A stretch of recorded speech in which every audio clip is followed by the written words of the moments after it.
Antennes de Spectrum Télévision, mesdames, bonsoir, monsieur, bonsoir et merci d'être avec nous. C'est le journal. D'abord, les titres s'acheminent vers la fin du conflit entre le ministère des Sports et la Fédération camerounaise de football. Après le tête-à-tête entre le professeur Narcisse Mollet-Kombi et Samuel Eto'o dimanche dernier, les deux parties viennent de rendre publique une liste consensuelle des membres du staff technique des Lions Indomptables. On en parle dans un instant. On parlera également de cette conférence de presse donnée ce jour à Douala par le syndicat national des journalistes du Cameroun, une conférence de presse au cours de laquelle le syndicat a passé en revue les pressions que subissent actuellement les journalistes, des actes qui traduisent une véritable psychose, nous le dira Marion Obam, la présidente du SNJC. Mesdames, bonsoir, monsieur, bonsoir et merci d'être avec nous. 20h sur les antennes de Spectrum Télévision. Bonsoir, Ladonnette Ondissa. Good evening to you, Leila Renganzo, and good evening to every viewer of Spectrum Television. Nous ouvrons ce journal en parlant sport. S'achemine-t-on, je vous le disais en titre, vers la fin du conflit entre le ministère des Sports et la Fédération camerounaise de football. Après le tête-à-tête entre le professeur Narcisse Mollet-Kombi, le ministre des Sports et de l'Éducation physique, et Samuel Eto'o, le président de la Fédération camerounaise de football. Les deux parties viennent de rendre publique une liste consensuelle des membres du staff technique des Lions Indomptables. Une liste dans laquelle le poste de coordonnateur national des sélections est attribué à Timothée Atouba. Plus de détails dans ce reportage que signe Olivier Bouzique. C'est l'un des temps forts de la cérémonie marquant la clôture de la saison sportive dimanche dernier. Samuel Eto'o et Narcisse Mollet-Kombi en plein tête-à-tête alors que depuis quelques mois le torchon brûle entre les deux personnalités. Si rien n'a filtré sur le contenu de leur échange, la suite des événements suggère la négociation d'un accord de paix.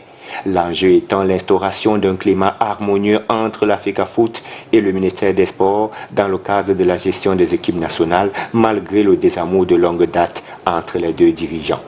Ainsi, dans l'intérêt du football camerounais, des concertations conjointes ont abouti à l'adoption d'un staff technique, administratif et médical consensuel, issu de la fusion des deux staffs querellés auparavant, mais avec quelques curieuses modifications opérées. Marc Brice garde son poste ainsi que ses assistants Joachim Mounonga et Yanis Silouris, analystes vidéo. Superviseur analyste François Omambiik et Achou Cyprien Bessonk, précédemment entraîneur adjoint numéro 1 et 2 nommés par le MINSEP. Ces deux postes sont désormais confiés aux techniciens recrutés par la FECAFOOT, notamment Martin Tungoupilé et David Pagou. Pour entraîner les gardiens de but, Idriss Carlos Kameni et Aliou Mbouka ont tous deux été désignés, certainement au regard de leur histoire avec la tanière et leur expérience.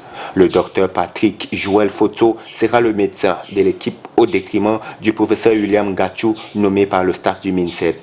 La FECAFOOT remporte également les postes de team press officer confiés à Thérindo, team manager à Nicolas Alnoudi, kinésithérapeute Haché Awa Daniel et Kalegem Fomekan. Pierre Ebolo Abada de la FECAFOOT est également reconduit à son poste d'agent de liaison, tout comme Serge Pincy comme coordonnateur adjoint. En revanche, ni Benjamin Didier Banlock en froid avec Samuel Eto'o, ni Benoît Angwa n'a été nommé coordonnateur. Un autre ancien lion, Timothée Atouba, est le profil neutre unanimement retenu pour trancher la bataille de contrôle de ce poste sensible. Soit au total 18 personnes nommées dans le staff consensuel. Même si certains analystes jugent l'effectif pléthorique, il y a le climat de collaboration qui demeure un challenge majeur. Le prochain regroupement en vue du match face au Kenya donnera le temps. Suspension de Samuel Eto'o pour 6 mois par la FIFA. Il est reproché au président de la Fédération camerounaise de football d'avoir eu un comportement offensant en violation des principes du fair play, comportement affiché lors du match Cameroun-Brésil, comptant pour les 8e de finale du mondial U20. C'était le 11 septembre 2024. Pendant 6 mois, le président de la FECAFOOT ne pourra pas assister au match de football masculin et féminin impliquant des équipes représentatives de la FECAFOOT, toutes catégories et groupes d'âge confondus. Que pensent les Camerounais de cette sanction? Je vous propose de les écouter dans ce Vox Pop. FIFA a sanctionné le président Samuel Eto'o. C'est vu que peut-être le président Samuel Eto'o est parti à l'encontre des règles qui ont été données selon la FIFA. C'est pourquoi il a été sanctionné. Donc c'est entre eux de voir ce problème. Nous on a pensé que c'était à raison sa contestation, mais si la FIFA le sanctionne, je ne sais pas si il est sorti hors des textes. Parce que si on ne parle que de fair play n'est pas un texte de la FIFA ou pas.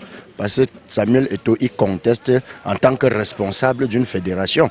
Il est responsable de la Fédération camerounaise de football et il a les textes qui régissent le football en main, étant lui-même un très bon sportif. Il a joué du bon football et il applique les textes du football. Mais s'il conteste, ça veut dire qu'il a le texte qui le pousse à faire cette contestation. Je ne comprends pas pourquoi la FIFA doit maintenant parler de fair play. Fair play, c'est un texte de la FIFA. Si le fair play, puisqu'il ne l'a pas fait, il n'est pas entré au stade. Il a fait sa contestation. Donc moi, je crois que c'est une façon de la FIFA de faire une influence sur Samuel Eto'o. C'est une influence pour moi. Donc, s'il entrait au stade à l'heure là, on devait dire que bon, il a contesté jusqu'à réagir. Il n'a pas réagi, mais il s'est exprimé après. Le fair play, c'est dans le stade et non au quartier. Il s'est exprimé au quartier après. Il a donné son point de vue. Et selon les textes qu'il a appliqués et qu'il maîtrise, il est responsable d'une fédération, il maîtrise les textes, il a été bon joueur, il maîtrise les textes. La sanction pour moi n'est pas sévère. Pourquoi? Parce que la FIFA a un règlement intérieur. Ils ont des codes et autres, des modalités. Si à jamais il est tombé sur le coup de la loi, nul n'est censé ignorer la loi. C'est normal qu'on le sanctionne et que la loi soit appliquée. Là, dorénavant, ça pourra le permettre d'être encore plus posé. Puisqu'il a un sang chaud parfois. Nous l'aimons bien, mais il a un sang chaud. Il faut qu'il se temporise un peu. La FIFA n'a pas tort. Ça, c'est pour arranger le futur. Ça, c'est ma foi. Elle est vraiment très sévère, cette sanction. De ma part, nous tous nous avons vu le match. Et l'arbitre n'avait pas vraiment bien géré ce match. Donc, je pense que les avocats de notre petit, notre président de la FECAFOOT doivent faire appel. Well, let's take you to Yaoundé, where the fight against urban disorder continues. Where the governor of the Central region, Nasseri Paul Biya, has paid a visit to the Yaoundé 3 subdivision. His message remains the same, just like what he has been preaching in other subdivisions, which is to caution authorities as well as inhabitants to maintain sanitary measures in the whole of the political capital. Well, let's take a listen to his interview. In fact, you realize that today we asked the Minister of Housing to see for herself because she has solutions to some of these problems. Yaoundé 3 has a lot of difficulties because it is a different contractor that is following up garbage removals here. And so they have a lot of difficulties, and we have been given some instructions. Some funds are going to be put aside through the delegation, or regional delegation of housing, to be able to put fuel and dispose of this garbage before the end of year, and to keep the town clean. So that is why we are here, and we think that we are going to put our efforts together, and we want to call on the population to collaborate, because without which we cannot succeed. La presse n'est pas le problème, elle fait même partie de la solution, dixit le syndicat national des journalistes du Cameroun. Au cours d'une conférence de presse organisée ce 2 octobre 2024 dans la capitale économique du Cameroun, le syndicat a passé en revue les pressions que subissent actuellement les journalistes camerounais, des actes qui laissent penser que le gouvernement camerounais vit dans une véritable psychose.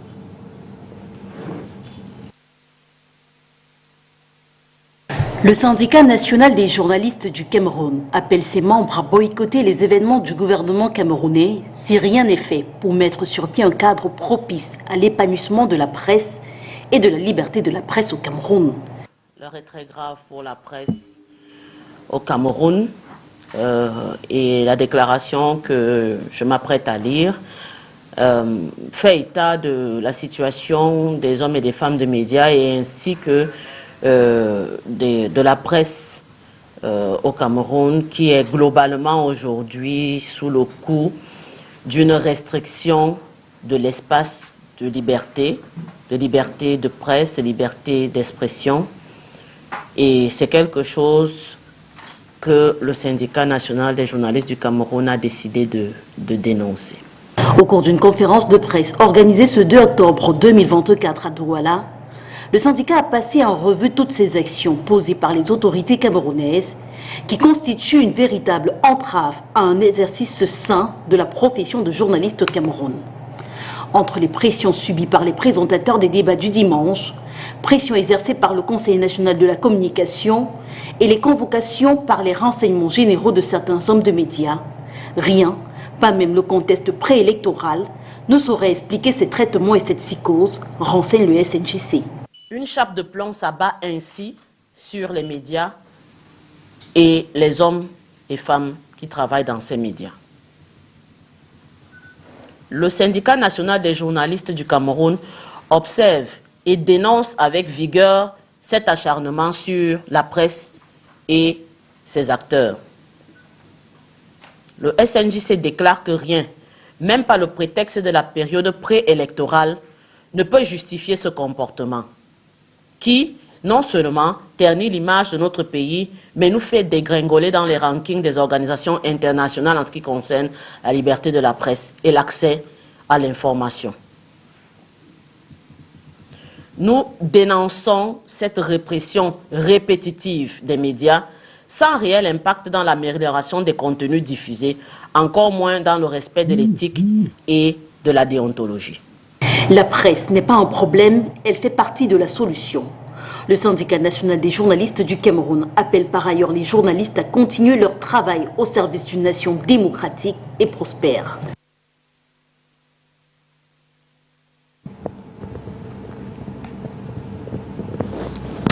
Thousands of bike riders have flocked into registration point to get their names into the numeric system as stated by the Douala Urban Council. While Council Police continues to sensitize actors of this sector, many decry the lapses of the system. Let's get more details in this report. A long line of motorbike riders, all scrambling to register in the new digital system as implemented by the Douala Urban Council. On Tuesday, October 1, a date that was once marked for enforcing penalties against bike riders, the Council Police took a different approach. Instead of repression, they focused on raising awareness amongst riders about the importance of complying with this new system. Since Monday and last week, we have started distributing jackets. We have had over 1,000 bike riders who have their complete papers but did not register. Now that they are willing to register, we will withhold our repression.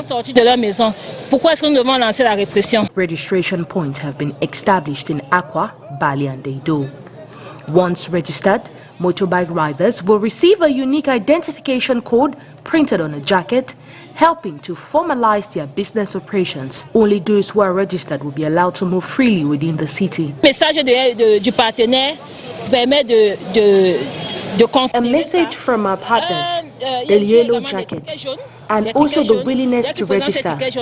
Like if we meet a bike rider and he tells us he has been to South Effect but wasn't able to complete the process, then we will not stop them from circulating. However, this registration process has been slow, particularly for those who signed up back in 2023. Riders complain to not have received the code on time, amongst other challenges. We are fighting to register in a bid to be identified in the system and receive the jacket offered by the mayor. But it's not easy. We have people who registered in 2023, but it wasn't taken into account. We are asked to do it again. We have been here since morning. C'est plutôt ceux qui se sont enregistrés en 2024 qui reçoivent les choisis. Those receiving jackets are those who registered back in 2024. We had registered way in 2023. We are told to wait. When we try to register again, we are told we were registered in 2023. Arrivé comme table ordinateur, on voit que nos noms sont déjà enregistrés depuis 2023. On m'a enregistré depuis juillet jusqu'à aujourd'hui. Je n'ai pas reçu le message.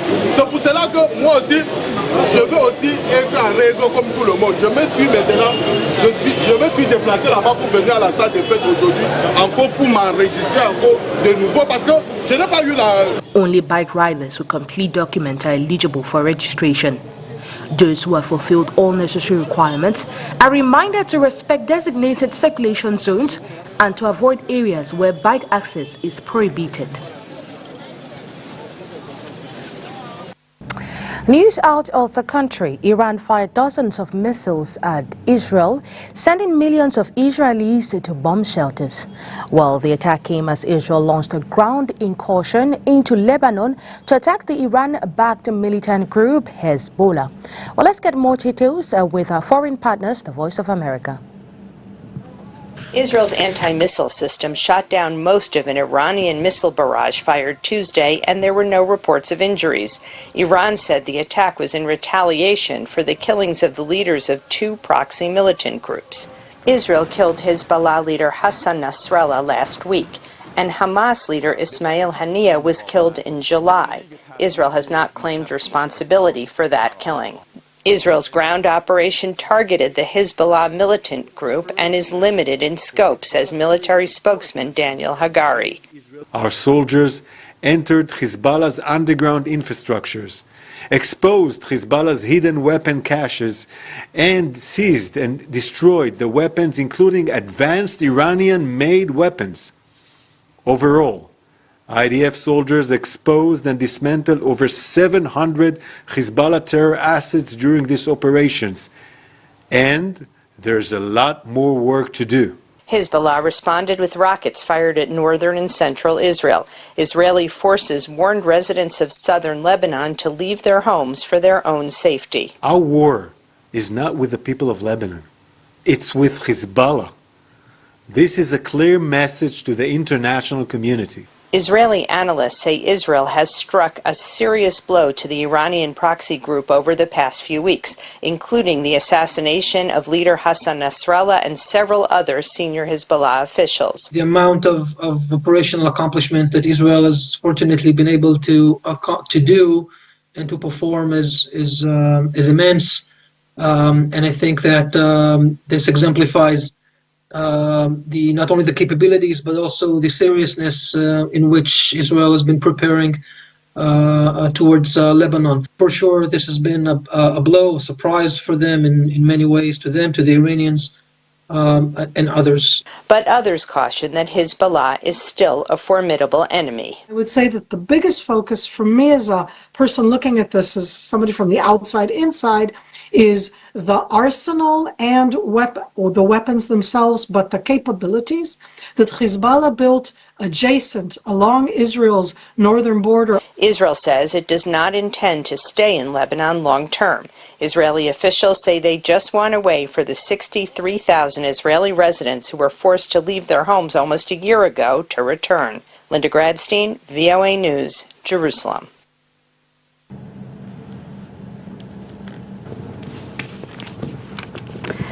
Rideau sur le 20h, mesdames et messieurs. Merci de nous avoir suivis. On se retrouve dès demain 20h sur les antennes de Spectrum Télévision, si bien sûr Dieu le veut. Bonsoir. Bonsoir à vous, la Donnette Andis. Good night to you, Leila Rendanzo, and good night to every viewer of Spectrum Television.